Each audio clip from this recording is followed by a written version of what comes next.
Hallelujah. ദൈവവചനത്തെ സ്വീകരിക്കുവാൻ കടന്നു വന്നിരിക്കുന്ന എല്ലാ ദൈവമക്കൾക്കും നമ്മുടെ കർത്താവായ യേശുവിന്റെ സമാധാനം ആശംസിക്കുകയാണ്. പ്രിയമുള്ളവരെ, ഏറെ ഒരുക്കമുള്ള ഹൃദയത്തോടെ കർത്താവിന്റെ വചനത്തെ സ്വീകരിക്കുവാനായി നമുക്ക് കടന്നു വരാം. സാധിക്കുന്ന എല്ലാവരും വിശുദ്ധ ബൈബിൾ കയ്യിലെടുത്ത് ധ്യാനപൂർവം കൂടുതൽ ഒരുക്കത്തോടെ ഏറെ ആനന്ദമുള്ളവരായി കർത്താവിന്റെ സാന്നിധ്യത്തിന് മുൻപിൽ നമുക്കായിരിക്കാം. ഇന്നേ ദിവസം ദൈവവചനത്തിലൂടെ പരിശുദ്ധാത്മാവ് നമ്മെ പഠിപ്പിക്കുന്നത് പൗലോസ് അപ്പോസ്തലൻ ഫിലിപ്പി സഭയ്ക്ക് എഴുതിയ ലേഖനം 4-ാം അധ്യായം 6-ാമത്തെ തിരുവചനമാണ്. ഒന്നിനെ കുറിച്ചും നിങ്ങൾ ആകുലരാകേണ്ട. വചനം നമ്മോട് പറയുകയാണ്, ഒന്നിനെ കുറിച്ചും നമ്മൾ ആകുലരാകേണ്ട. ഈ വചനം നമ്മുടെ ജീവിതത്തിൽ അഭിഷേകമായി മാറുവാൻ ആഗ്രഹിച്ചുകൊണ്ട് ഏറെ താല്പര്യത്തോടെ കർത്താവിന്റെ വചനത്തെ നമുക്ക് സ്വീകരിക്കാം. പ്രിയ ദൈവമക്കളെ, തിരുവചനത്തിലൂടെ പരിശുദ്ധാത്മാവ് നമ്മളെ പഠിപ്പിക്കുകയാണ്, നിങ്ങൾ ഒന്നിനെ കുറിച്ചും ആകുലരാകേണ്ട. ഇന്ന് സകല മനുഷ്യരും, നമ്മളെല്ലാവരും തന്നെ നാളെയെക്കുറിച്ച് വിചാരമുള്ളവരാണ്, ഭാവിയെക്കുറിച്ച് ചിന്തിക്കുന്നവരാണ്. ഒരു ചെറിയ കുഞ്ഞു മുതലേ പ്രായമുള്ളൊരു വ്യക്തി വരെ എല്ലാവരും ഈ വിധം ചിന്തയുള്ളവരാ. എന്നാൽ കർത്താവ് പറയുന്നൊരു കാര്യമുണ്ട്, നിങ്ങൾ ഒന്നിനെ കുറിച്ചും ആകുലരാകേണ്ട. ഈ വചനത്തിലൂടെ കർത്താവ് ഈ ചിന്തയെ മുറിച്ചു കളയല്ല ചെയ്യുന്നത്. ഈ കാലഘട്ടത്തിന്റെ ഒരു വലിയ പ്രത്യേകതയായി മാറിക്കൊണ്ടിരിക്കുക ഹൈപ്പർ ടെൻഷൻ.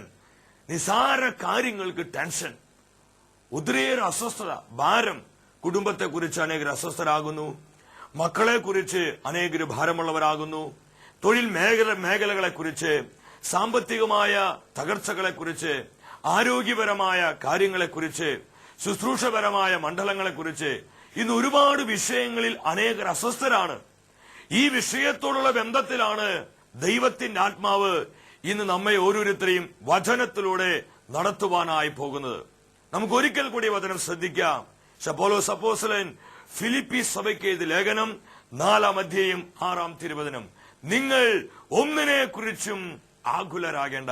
ഞാൻ നിങ്ങളോടൊന്ന് ചോദിക്കട്ടെ, എന്താണ് ആകുലത? ആകുലത എന്ന് പറഞ്ഞാൽ എന്താണ്?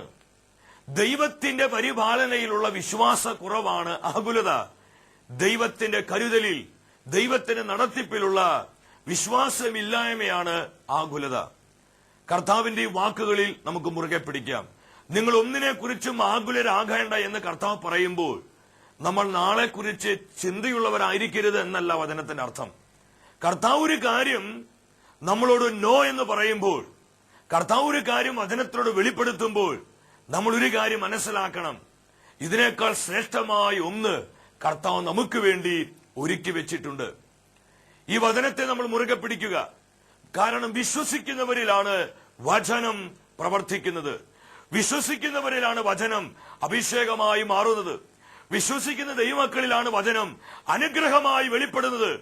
ഹെബ്രായ പുസ്തകം 11-ാം അധ്യായം 11-ാമത്തെ തിരുവചനത്തിൽ നമുക്ക് കാണുവാൻ പറ്റും, തന്നോട് വാഗ്ദാനം ചെയ്തവൻ വിശ്വസ്തനാണെന്ന് സാറ വിചാരിച്ചതുകൊണ്ട് താൻ പ്രായത്തിൽ കവിഞ്ഞവളായിരുന്നിട്ടും വിശ്വാസം മൂലം ഗർഭധാരണത്തിന് വേണ്ടിയുള്ള ശക്തി പ്രാപിച്ചു. വിശ്വാസം മൂലം, സംഗതി 90 വയസ്സ് പ്രായമായി, എങ്കിലും സാറ വിശ്വാസം മൂലം ഗർഭധാരണത്തിന് വേണ്ടിയുള്ള ശക്തി സ്വന്തമാക്കുകയാണ്.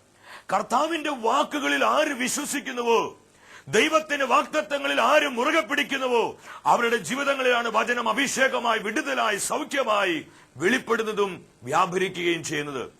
ഇവിടെ കർത്താവ് നമ്മുടെ ജീവിതങ്ങളെ നോക്കി വിളിച്ചു പറയാ, മക്കളെ, നിങ്ങൾ ഒന്നിനെ കുറിച്ചും ആകുലരാകേണ്ട. ഈ വചനം തന്നെയാണ് മത്തായിയുടെ സുവിശേഷം 6-ാം അധ്യായം അവിടെ 25-ാം തിരുവചനത്തിൽ യേശു കർത്താവ് വളരെ വ്യക്തമായി, നമ്മുടെ കർത്താവ് നമ്മോട് വളരെ വ്യക്തമായി പറയുന്നത്, ഞാൻ നിങ്ങളോട് പറയുന്നു, എന്ത് ഭക്ഷിക്കും, എന്ത് പാനം ചെയ്യുമെന്ന് ജീവനെക്കുറിച്ചോ എന്തു ധരിക്കുമെന്ന് ശരീരത്തെക്കുറിച്ചോ നിങ്ങൾ ആകുലരാകേണ്ട. വീണ്ടും 31-ാം വചനത്തിൽ യേശു പറയുകയാണ്, അതിനാൽ എന്തു ഭക്ഷിക്കും, എന്തു പാനം ചെയ്യും, എന്തു ധരിക്കും എന്ന് നിങ്ങൾ വിചാരിച്ച് ആകുലപ്പെടേണ്ട. വീണ്ടും വചനം പഠിപ്പിക്കുക, 34 തിരുവചനത്തിൽ, മത്തായിയുടെ സുവിശേഷം 6:34, അതിനാൽ നാളെയെ കുറിച്ച് നിങ്ങൾ ആകുലരാകരുത്. ഇതെല്ലാം നമ്മോട് വിളിച്ചു പറയുന്നത് നമ്മുടെ ദൈവം നമ്മെ പരിപാലിക്കുന്ന ഒരു ദൈവമാണ്. നമ്മുടെ കർത്താവ് നമ്മളെ കരുതുന്ന ഒരു ദൈവമാണ്. നമ്മുടെ ദൈവം നമ്മെ ഓരോരുത്തരെയും നടത്തുന്ന നമ്മുടെ കാര്യത്തെ അത്രമാത്രം ശ്രദ്ധാലുവാണെന്ന് വചനം നമ്മോട് വിളിച്ചു പറയാം. പത്രോസ് എഴുതിയ 1-ാം ലേഖനം, അവിടെ 5-ാം അധ്യായം 6-ാം തിരുവചനത്തിൽ നമുക്ക് കാണുവാൻ പറ്റും, നിങ്ങളുടെ ആകുലതകളെല്ലാം അവിടുത്തെ ഏൽപ്പിക്കുവിൻ, അവിടുന്ന് നമ്മുടെ കാര്യത്തിൽ ശ്രദ്ധാലുവാണ്. കർത്താവിന്റെ ഒരു സ്വഭാവമാണ്, അവൻ നമ്മെ ശ്രദ്ധിക്കുന്ന ഒരു ദൈവമാണ്. അവൻ നമ്മളെ കരുതുന്ന ഒരു ദൈവമാണ്, നമ്മളെ പരിപാലിക്കുന്ന ഒരു ദൈവമാണ്. പിന്നെ എന്തിനാ ദൈവമക്കളായി നമുക്ക് ഈ ആകുലതയുടെ ആവശ്യം? ഇന്ന് അനേകം ജീവിതങ്ങളിൽ പിശാച് ഒരു അടിമത്തമായി ഈ ആകുലതയുടെ മുഖം വെച്ചിരിക്കുകയാണ്. ഇതുമൂലം അനേകർക്ക് കർത്താവ് നൽകുന്ന സന്തോഷത്തിലോ, കർത്താവ് നൽകുന്ന നന്മകളിലോ, കർത്താവ് നൽകുന്ന മറ്റാത്മീയ ദാനങ്ങളിലോ സന്തോഷിക്കുവാൻ കഴിയാതെ ദുഃഖത്തിലും ദുരിതത്തിലും നിരാശയിലും വേദനയിലും ഇന്ന് അനേകം ജീവിതങ്ങൾ പോവുകയാണ്. ഞാൻ ഓർക്കുന്നൊരു സംഭവം, ജിം മേലിയാട്ട് എന്ന് പറയുന്ന ഒരു മിഷണറി, അദ്ദേഹം ഇക്വഡോർ എന്ന് പറയുന്ന സ്ഥലത്ത് ഔക്ക ജാതികളുടെ ഇടയിൽ ക്രിസ്തുവിന്റെ സുവിശേഷം പറയുവാൻ അദ്ദേഹം കടന്നു ചെല്ലുകയാണ്. ഒരു യുവ മിഷണറിയാണ് അദ്ദേഹം. പരിശുദ്ധാത്മ നിറയപ്പെട്ട് ആത്മാഭിഷേകത്തോടെ ഔക്ക ജാതിക്കാരുടെ ഇടയിൽ ക്രിസ്തുവിന്റെ വചനത്തെ പ്രഘോഷിക്കുവാൻ ആ യുവ മിഷണറി കടന്നു ചെന്നു. ഏതാനും നാളുകൾ കഴിഞ്ഞപ്പോൾ ആ ഗോത്ര തലവൻ സന്ധ്യാസമയത്ത് തന്റെ ഗോത്രത്തിലെ കുറെ മനുഷ്യരെയും കൂട്ടി ജിം ഏലിയാട്ടിന്റെ അടുത്തേക്ക് വരികയാണ്. ഒരു സന്ധ്യാസമയമായിരുന്നു. ഈ ഗോത്ര തലവൻ ജിം ഏലിയാട്ട് എന്ന് പറയുന്ന ആ മിഷണറെ നോക്കിക്കൊണ്ട് പറഞ്ഞു, ജിം, ഇനി നിങ്ങൾക്ക് ഞങ്ങളുടെ കയ്യിൽ നിന്ന് രക്ഷപ്പെടാൻ പറ്റുകയില്ല. താങ്കളെ ഞങ്ങൾ ചുട്ടരിച്ച് കൊല്ലാൻ പോവുക. താങ്കൾ വസിക്കുന്ന ഈ വീടിനെ ഞങ്ങൾ തീ കൊളുത്താൻ പോവുകയാണെന്ന് പറഞ്ഞു. ജിം ഏലിയാട്ട് ആ ഗോത്ര തലവനെയും അവിടെ കടന്നു വന്ന മറ്റു മനുഷ്യരെയും നോക്കിക്കഴിഞ്ഞപ്പോൾ അവരുടെ കയ്യിൽ മാരകമായ ആയുധങ്ങളുണ്ട്, വിഷം പുരുട്ടിയ അമ്പുകളുണ്ട്, തീപ്പന്തങ്ങളുണ്ട്. ഇതെല്ലാം ആയിട്ടാണ് അവർ ജിമ്മിന്റെ അടുത്തേക്ക് വന്നിരിക്കുന്നത്. എന്നാൽ ഈ പ്രതിസന്ധിയുടെ മുൻപിൽ, ഈ പ്രശ്നത്തിന്റെ മുൻപിൽ, ആ ഗോത്ര സമൂഹം ഉയർത്തിയ വെല്ലുവിളിയുടെ മുൻപിൽ ഈ യുവ മിഷണറിയായ ജിം ഏലിയാട്ട് നിന്നു കഴിഞ്ഞപ്പോൾ അദ്ദേഹം അസ്വസ്ഥനായില്ല, അദ്ദേഹം പതറിയില്ല, അദ്ദേഹം ഭാരപ്പെടുകയോ ആകുലപ്പെടുകയോ ചെയ്തില്ല. കാരണം അദ്ദേഹത്തിന് ഉറപ്പുണ്ടായിരുന്നു, ഏത് പ്രതികൂല സാഹചര്യങ്ങളിലും, ഏത് തകർച്ചയുടെ മധ്യയും, ഏത് പ്രശ്നത്തിന്റെയും മധ്യയും എന്നെ സൂക്ഷിക്കുവാൻ, എന്നെ കരുതുവാൻ, എന്നെ പരിപാലിക്കുവാൻ എന്റെ യേശുവിന് കഴിയും. അതുകൊണ്ട് തന്നെ യേശു പറഞ്ഞത്, നിങ്ങൾ ഒന്നിനെ കുറിച്ചും ആകുലരാകേണ്ട എന്ന്. ഉടനെ അദ്ദേഹത്തിന്റെ ഹൃദയത്തിൽ പരിശുദ്ധാത്മാവ് സങ്കീർത്തനങ്ങൾ 34-ന്റെ 7-ാമത്തെ തിരുവചനം അദ്ദേഹത്തിന് ഉള്ളത്തിൽ പ്രകാശിപ്പിച്ചു. ആ വചനം എന്താ പറയുന്നത്? കർത്താവിന്റെ ദൂതന്മാർ ദൈവഭക്തന്മാരുടെ ചുറ്റും പാളയമടിച്ച് അവരെ സംരക്ഷിക്കുന്നു, അവരെ രക്ഷിക്കുന്നു. ഈ വചനം ജിം ഏലിയാട്ടിന്റെ ജീവിതത്തിന്റെ സമസ്ത മേഖലകളിലും അഭിഷേകമായി കത്തി പടരാൻ തുടങ്ങി. അദ്ദേഹം പറഞ്ഞു, എനിക്ക് അല്പസമയം പ്രാർത്ഥിക്കാൻ നിങ്ങൾ സമയം തരണം. ആ ഗോത്ര സമൂഹം വിളിച്ചു പറഞ്ഞു, നിങ്ങൾ പ്രാർത്ഥിച്ചോ, പക്ഷേ ഞങ്ങൾ ചെയ്യേണ്ടത് ഞങ്ങൾ ചെയ്യാം. ഇനി തനിക്ക് രക്ഷയില്ല, തന്നെ ചുട്ടരിച്ച് കൊല്ലാൻ പോവുകയാണെന്ന് വീണ്ടും അവർ മുറവിളി കൂട്ടുകയാ, അവർ വീണ്ടും വിളിച്ചു പറയുക. എന്നാൽ ജിം ഏലിയാട്ട് താൻ പ്രാർത്ഥിക്കുന്ന പ്രാർത്ഥന മുറിയിൽ കടന്നു ചെന്ന് വിശ്വാസത്തോടെ ദൈവത്തിന്റെ വാഗ്ദാനങ്ങളിൽ മുറുകെ പിടിച്ചുകൊണ്ട്, കർത്താവിന്റെ വാഗ്ദത്തങ്ങളിൽ പൂർണ്ണമായും ആശ്രയിച്ചുകൊണ്ട് ആ യുവ മിഷണറി വിശ്വാസത്തോടെ ഏറ്റു പറഞ്ഞു, കർത്താവേ, നിന്റെ വാഗ്ദത്തമാണല്ലോ, നിന്റെ ഭക്തന്മാരുടെ ചുറ്റും നിന്റെ മാലാഖമാരയച്ച് നീ അവരെ സംരക്ഷിക്കുമെന്ന് വിശുദ്ധ വചനത്തിലൂടെ നീ ഞങ്ങൾക്ക് ഉറപ്പ് തന്നിരിക്കുകയാണല്ലോ. ഈ വചനം ഇപ്പോൾ ഇവിടെ മാംസം ധരിക്കട്ടെ, ഈ വചനം ഇപ്പോൾ അഭിഷേകമായി വെളിപ്പെടട്ടെ, ഈ വചനം ഇപ്പോൾ വിടുതലായി മാറട്ടെ. അദ്ദേഹം വിശ്വാസത്തോടെ പ്രാർത്ഥിക്കാൻ തുടങ്ങി. പരിശുദ്ധാത്മാവ് ശക്തിയോടെ അവിടെ വെളിപ്പെടാൻ തുടങ്ങി. ദൈവത്തിന്റെ സാന്നിധ്യം അധികമായ അളവിൽ അദ്ദേഹം അനുഭവിക്കാൻ തുടങ്ങി. അല്പം നേരം കഴിഞ്ഞു, മണിക്കൂറുകൾ കഴിഞ്ഞു. ജിം ഏലിയാട്ട് നോക്കിയപ്പോൾ ഒന്നും സംഭവിക്കുന്നില്ല. അദ്ദേഹം തന്റെ പ്രാർത്ഥനാ മുറിയിൽ നിന്ന് എഴുന്നേറ്റ് പുറത്ത് കടന്നു ചെന്ന് അദ്ദേഹം നോക്കിക്കഴിഞ്ഞപ്പോൾ വിഷം പുരട്ടിയ അമ്പുകളും മാരകമായ ആയുധങ്ങളും തീപ്പന്തങ്ങളും അവിടെയും ഇവിടെ വിട്ടേച്ച് അവരെല്ലാം പോയി കളഞ്ഞിരിക്കുന്നു. അദ്ദേഹത്തിന് എന്താണ് സംഭവിച്ചതെന്ന് മനസ്സിലായില്ല. പക്ഷെ ഒരു കാര്യം അദ്ദേഹത്തിന് മനസ്സിലായി, കർത്താവ് എന്തോ ശക്തമായി പ്രവർത്തിച്ചിട്ടുണ്ട്, കർത്താവ് എന്തോ ശക്തമായി ഇടപെട്ടിട്ടുണ്ട്. അദ്ദേഹം വീണ്ടും പ്രാർത്ഥനയോടെ കാത്തിരുന്നു. അങ്ങനെ മണിക്കൂറുകൾ കഴിഞ്ഞു. അതിരാവിലെ ഈ ഗോത്ര തലവൻ ജിം മേലിയാട്ടിന്റെ അടുക്കിലേക്ക് ഓടി വരികയാണ്. അദ്ദേഹത്തിന് കാൽക്കൽ വീണ് പൊട്ടിക്കരഞ്ഞുകൊണ്ട് ആ ഗോത്ര തലവൻ വിളിച്ചു പറയും, പ്രിയ സഹോദര, താങ്കൾ എന്ത് പണിയാ ഞങ്ങളോട് കാണിച്ചത്? ജിം മേലിയാട്ടിന് ഒന്നും മനസ്സിലായില്ല. അദ്ദേഹം പറഞ്ഞു, നിങ്ങൾ എന്താ പറയുന്നത്, എനിക്ക് മനസ്സിലാവുന്നില്ലല്ലോ. ആ ഗോത്ര തലവൻ വീണ്ടും പറഞ്ഞു, സഹോദര, താങ്കൾ എന്ത് പണിയാ ഞങ്ങളോട് കാണിച്ചത്? ഒരു വാക്ക് ഞങ്ങളോട് ആദ്യമേ പറഞ്ഞിരുന്നുവെങ്കിൽ ഞങ്ങൾ ഈ സാഹസത്തിന് മുതിരുമായിരുന്നു. അപ്പോഴും ജിമ്മിന് കാര്യം മനസ്സിലായില്ല. ഉടനെ ഗോത്രത്തലവൻ പറഞ്ഞു, താങ്കളെയും താങ്കളുടെ വീടിനെയും ഞങ്ങൾ തീ കൊളുത്തി നശിപ്പിക്കുവാൻ ഒരുങ്ങുന്ന സമയത്ത്, താങ്കളുടെ ഭവനത്തിന് ഞങ്ങൾ തീ കൊളുത്തുവാൻ ഒരുങ്ങിയ സമയത്ത് ഞങ്ങളെക്കാളും അതിശക്തരായ മനുഷ്യർ ഈ ഭവനം വളഞ്ഞിരിക്കുന്ന ഞങ്ങൾ കണ്ടു. അവരെ കണ്ട് ഞങ്ങൾ ഭയന്ന് ഓടിയതാ, ഞങ്ങളോട് ക്ഷമിക്കണമേ എന്ന് പറയുക. പ്രിയ ദൈവമക്കളെ, ജിം മേലിയാട്ട് എന്ന ആ മിഷണറി പ്രശ്നത്തിന്റെ മുൻപിൽ, വെല്ലുവിളിയുടെ മുൻപിൽ, പ്രതികൂലത്തിന് മുൻപിൽ അദ്ദേഹം നിന്നപ്പോഴും ഈ അവസ്ഥയിൽ എന്നെ സൂക്ഷിക്കുവാൻ, എന്നെ കരുതുവാൻ, എന്നെ സംരക്ഷിക്കുവാൻ, എന്നെ പരിപാലിക്കുവാൻ എന്റെ യേശുവിന് കഴിയുമെന്ന് അദ്ദേഹം വിശ്വസിച്ചു. എന്തുകൊണ്ടിത് പറ്റിയത്? ദൈവത്തിന്റെ കരുതലിലുള്ള, ദൈവത്തിന്റെ പരിപാലനയിലുള്ള ആശ്രയത്വം. ഇന്ന് അനേകരെ അസ്വസ്ഥരാണെങ്കിൽ, ഇന്ന് അനേകരെ വ്യത്യസ്ത വിഷയങ്ങളെ ഓർത്ത് ഭാരപ്പെടുന്നവരാണെങ്കിൽ, നമ്മൾ ആകുല ചിത്തരാണെങ്കിൽ, നമ്മൾ ഒരുപാട് മേഖലകളിൽ ഉത്കണ്ഠാകുലരാണെങ്കിൽ അതിന്റെ പ്രധാന കാരണം തിരുവചനത്തിലൂടെ പരിശുദ്ധാത്മാവ് വളരെ വ്യക്തമായി പറയുകയാണ്. പ്രിയമുള്ളവരെ, ശ്രദ്ധിക്കുക, നമുക്ക് ദൈവത്തിന്റെ പരിപാലനയിൽ വിശ്വസിക്കാൻ പറ്റുന്നില്ല, ദൈവത്തിന്റെ കരുതലിൽ നമുക്ക് വിശ്വസിക്കാൻ പറ്റുന്നില്ല. അപ്പോസ്തല പ്രവർത്തനങ്ങൾ വായിച്ചു പഠിച്ച സമയത്ത് എന്റെ ഹൃദയത്തെ ഏറെ സ്വാധീനിച്ച ഒരു സംഭവം അപ്പോസ്തല പ്രവർത്തനത്തിൽ കാണുവാൻ പറ്റും. 27-ാം അധ്യായം, അപ്പോസ്തല പ്രവർത്തനങ്ങളിൽ 27-ാം അധ്യായത്തിൽ പൗലോസ് അപ്പോസ്തലനും ഇതാ അദ്ദേഹത്തിന് കൂടെ കുറെ തടവുകാരുമുണ്ട്. അവർ ഇറ്റലിയിലേക്ക് കൊണ്ടുപോവുകയാണ്. ഈ കപ്പൽ യാത്രയുടെ സമയത്ത് അതിശക്തമായ കൊടുങ്കാറ്റുണ്ടാവുകയാണ്. അതിശക്തമായ കൊടുങ്കാറ്റിനാൽ കപ്പൽ ആടി ഉലയാൻ തുടങ്ങി. ആ കപ്പലിൽ യാത്ര ചെയ്തിരുന്ന സകല മനുഷ്യരുടെയും പ്രത്യാശ നഷ്ടപ്പെട്ടു. അവർ വാവിട്ട് നിലവിളിക്കാൻ തുടങ്ങി. അതിൽ നാവികന്മാർ എങ്ങനെയും രക്ഷപ്പെടാൻ വേണ്ടി അവർ അതിനുവേണ്ട തന്ത്രങ്ങൾ മെനയാൻ തുടങ്ങി. ആ കപ്പലിൽ യാത്ര ചെയ്തിരുന്ന സകല തടവുകാരും അവർ അസ്വസ്ഥരാകാൻ തുടങ്ങി. അവര് ദിവസങ്ങളായി ഭക്ഷണം കഴിച്ചിട്ട് ഭക്ഷണം പോലും അവർക്ക് വേണ്ട. കാരണം അവർ അതുമാലും ദുഃഖിതരാണ്. ഒരുപാട് പേര് നിരാശിതരാണ്. എന്നാൽ ആ കപ്പലിൽ നിരാശനാകാതെ, ദുഃഖിക്കാതെ, അസ്വസ്ഥനാകാതെ, മനസ്സ് കലങ്ങാതെ, ആകുലപ്പെടാതെ ഒരു മനുഷ്യനുണ്ടായിരുന്നു. അവന്റെ പേരത്രേ വിശുദ്ധനായ പൗലോസ്. ഹല്ലേലൂയ.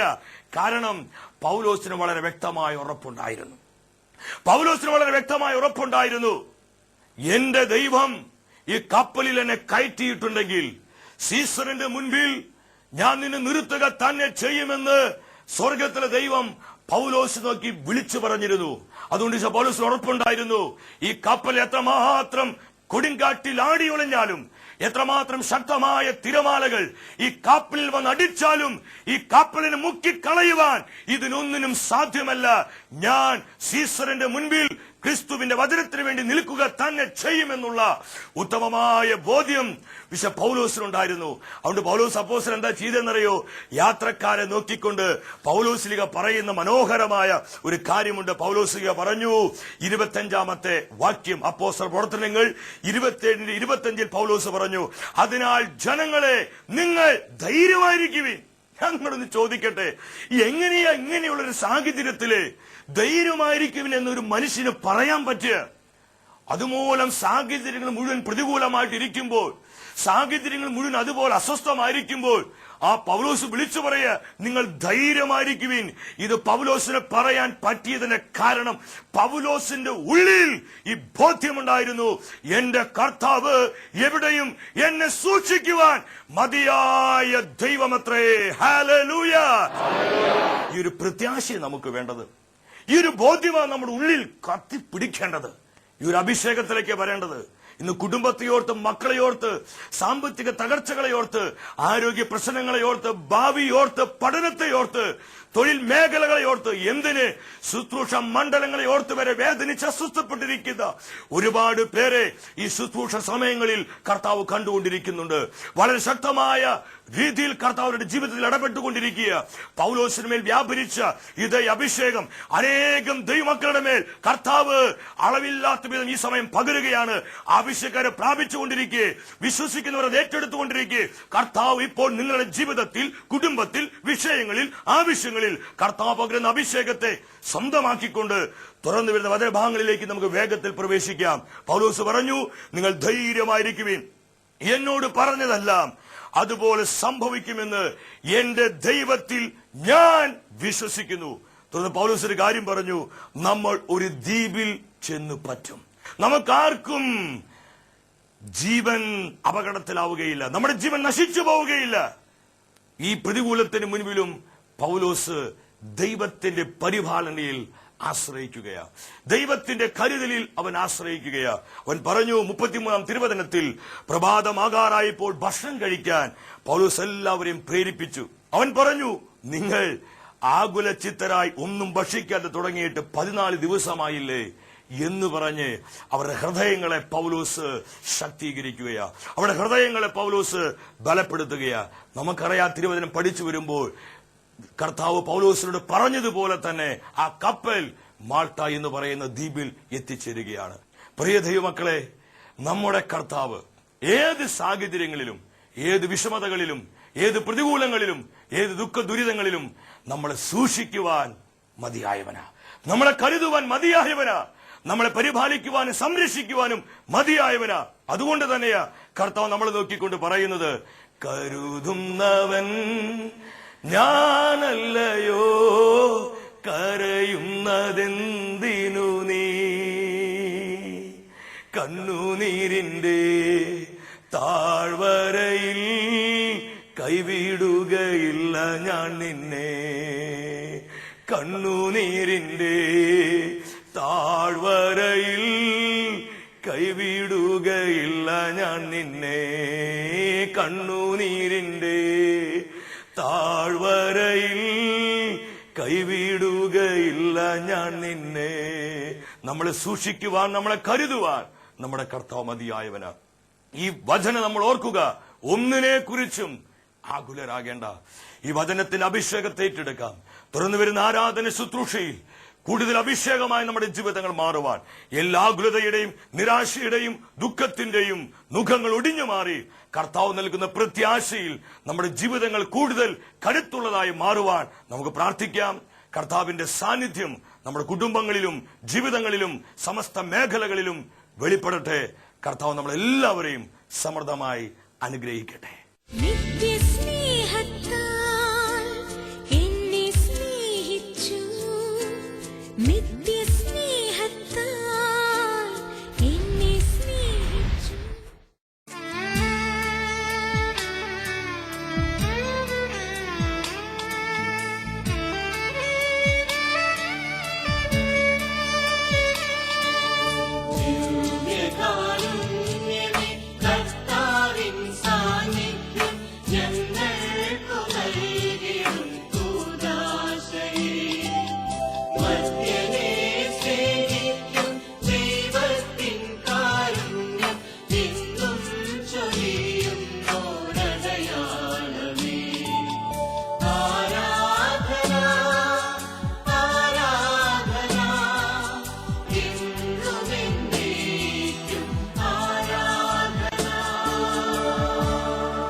പരിശുദ്ധ കുർബാനയായി നമ്മുടെ മധ്യേ കടന്നു വന്നിരിക്കുന്ന കർത്താവിന്റെ സാന്നിധ്യം നമുക്ക് തിരിച്ചറിയാം. ഏറെ ഒരുക്കമുള്ള ഹൃദയത്തോടെ കർത്താവിന്റെ മുൻപിൽ നമുക്ക് ഈ സമയമായിരിക്കാം. തിരുവചനത്തിലൂടെ ഇന്ന് പരിശുദ്ധാത്മാവ് നമ്മളെ പഠിപ്പിക്കുകയായിരുന്നു, ഒന്നിനെക്കുറിച്ച് നമ്മൾ ആകുലരാകേണ്ട എന്ന്. പ്രിയ ദൈവമക്കളെ, നമ്മളെ ഭാരപ്പെടുത്തുന്ന എല്ലാ വിഷയങ്ങളെയും ഇപ്പോൾ കർത്താവിന്റെ കരങ്ങളിൽ നമുക്ക് ഏൽപ്പിക്കാം. കുടുംബത്തെക്കുറിച്ച്, മക്കളെക്കുറിച്ച്, പഠനത്തെക്കുറിച്ച്, ഭാവിയെക്കുറിച്ച്, തൊഴിൽ മേഖലകളെക്കുറിച്ച്, തകർന്നുപോയ ബന്ധങ്ങളെക്കുറിച്ച്, ആരോഗ്യത്തെക്കുറിച്ച്, വ്യത്യസ്തമായ വിഷയങ്ങളിൽ നമ്മളിന്ന് ഒരുപാട് പേര് അസ്വസ്ഥരാണ്, ആകുലചിത്തരാണ്. കർത്താവ് തന്റെ വചനത്തിലൂടെ നമ്മളെ ശക്തീകരിക്കുകയായിരുന്നു. നമ്മളെ സൂക്ഷിക്കുവാൻ, ഏത് സാഹചര്യങ്ങളിലും നമ്മെ കരുതുവാൻ നമ്മുടെ കർത്താവ് മതിയായവനാണ്. കർത്താവിന്റെ ഈ കരുതലിൽ, പരിപാലനയിൽ പൂർണ്ണമായി നമുക്ക് വിശ്വാസമുള്ളവരാകാം. ആരെല്ലാം അവനെ നോക്കിയോ അവരെല്ലാവരും പ്രകാശിതരായി. അവർക്ക് ഒരു നാളിൽ ലജ്ജിക്കേണ്ടി വരികയില്ല. ഇത് കർത്താവിന്റെ വാഗ്ദത്തമാണ്. ദിവ്യകാരുണ്യത്തിലേക്ക് നമുക്ക് എല്ലാവർക്കും വിശ്വാസത്തോട് നോക്കാം. ഇതാ ഈ വിശുദ്ധ കുർബാനയിൽ നിന്ന് നമ്മുടെ ജീവിതത്തിന്റെ സമസ്ത മേഖലകളിലേക്ക് അവിടുത്തെ അഭിഷേകത്തിന്റെ ശക്തി വ്യാപരിച്ചു കൊണ്ടിരിക്കുകയാണ്. അവിടുത്തെ അനുഗ്രഹത്തിന്റെ നിറവ് ഒഴുകിക്കൊണ്ടിരിക്കുകയാണ്. ഏറെ വിശ്വാസത്തോടെ അഭിഷേകം നമുക്ക് സ്വീകരിച്ച് പ്രാർത്ഥിക്കാം. ഇതാ തന്നെ അനുഗ്രഹത്തിന്റെ അഭിഷിക്ത കരങ്ങൾ കർത്താവ് നമ്മുടെ സകല വിഷയങ്ങളുടെ മേൽ നീട്ടിയിരിക്കുകയാണ്. നമ്മളെ ഭാരപ്പെടുത്തുന്ന, പ്രയാസപ്പെടുത്തുന്ന, ആകുലപ്പെടുത്തുന്ന എല്ലാ കെട്ടുകളിലേക്കും, എല്ലാ അടിമത്തങ്ങളിലേക്കും ഇതാ കർത്താവ് തന്റെ അനുഗ്രഹത്തിന്റെ കരങ്ങൾ നീട്ടിയിരിക്കുന്നു. ഇരു കരങ്ങളും ഈശോയുടെ മുൻപിലേക്ക് യാചനപൂർവ്വം നീട്ടിപ്പിടിച്ച് സ്വരമേറ്റ് യേശുവിനെ വിളിച്ച് പ്രാർത്ഥിക്കാം. യേശുവിന്റെ നാമത്തിൽ നമുക്കുള്ള വിടുതലുണ്ട്. യേശുവിന്റെ നാമത്തിൽ നമുക്കുള്ള അനുഗ്രഹമുണ്ട്. യേശുവിന്റെ നാമത്തിൽ നമുക്കുള്ള സമ്പൂർണമായ രക്ഷയുണ്ട്. വിശ്വാസത്തോടെ യേശുവിനെ വിളിക്കാം. Hallelujah, hallelujah, hallelujah. കർത്താവ് ഇടപെടണമേ, ഞങ്ങളുടെ ആവശ്യങ്ങളിൽ ഇടപെടണമേ. ഞങ്ങളുടെ തകർച്ചകളിൽ, നൊമ്പരങ്ങളിൽ, പ്രയാസങ്ങളിൽ, വേദനകളിൽ, ദുഃഖ ദുരിതങ്ങളിൽ, കഷ്ടപ്പാടിൽ, സകല വേദനകളിലും കർത്താവ് അങ്ങ് പ്രവർത്തിക്കണമേ. വിശ്വാസത്തോടെ പ്രാർത്ഥിക്കാം. ഇതാ ഈ ദിവ്യകാരുണ്യത്തിൽ നിന്ന് വലിയ അഭിഷേകം ഒഴുകിക്കൊണ്ടിരിക്കുന്നു. Hallelujah, hallelujah, hallelujah. എല്ലാ അടിമത്ത കെട്ടുകളെയും കർത്താവിനെ തകർക്കണമേ. എല്ലാ ബന്ധനങ്ങളെയും നീ അഴിക്കണമേ. എല്ലാ മുഖങ്ങളെയും ഒഴിക്കണമേ. ഇരു കരങ്ങളും കർത്താവിന്റെ മുൻപിലേക്ക് പൂർണ്ണമായും ഉയർത്തി വിശ്വാസത്തോടെ യേശുവിനെ വിളിക്കാം. Hallelujah, hallelujah.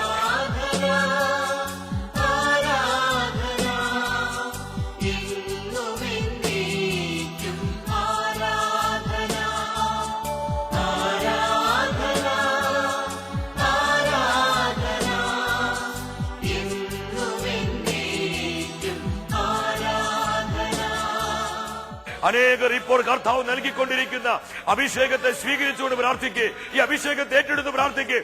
കർത്താവ് നമ്മളെ അനുഗ്രഹിക്കുന്ന സമയം, നമ്മെ അഭിഷേകം ചെയ്യുന്ന സമയം. യേശുവേ, യേശുവേ, യേശുവേ. ആരാധന, ആരാധന, ആരാധന. കർത്താവെ പ്രവർത്തിക്കണമേ. കർത്താവ് ഇടപെടണമേ. ഞങ്ങളുടെ ആവശ്യങ്ങളിൽ, നിയോഗങ്ങളിൽ അങ്ങ് പ്രവർത്തിക്കണമേ. ആകുലതയുടെ, ദുഃഖത്തിന്റെ, നിരാശയുടെ സകല ബന്ധനങ്ങളെയും പൊട്ടിച്ച് യഥാർത്ഥ സ്വാതന്ത്ര്യത്തിലേക്ക്, യഥാർത്ഥ സ്വസ്ഥതയിലേക്ക് കർത്താവ് ഞങ്ങളെ നടത്തണമേ. ഞങ്ങൾ കുടുംബങ്ങളെ അനുഗ്രഹിക്കണമേ. Hallelujah, hallelujah, hallelujah. ഞങ്ങൾ കുടുംബങ്ങൾ അഭിഷേകം ചെയ്യണമേ. ഞങ്ങളുടെ ജീവിതങ്ങളെ വിശുദ്ധീകരിക്കണമേ. യേശുവേ നന്ദി, യേശുവേ സ്തുതി, യേശുവേ ആരാധന, യേശുവേ മഹത്വം.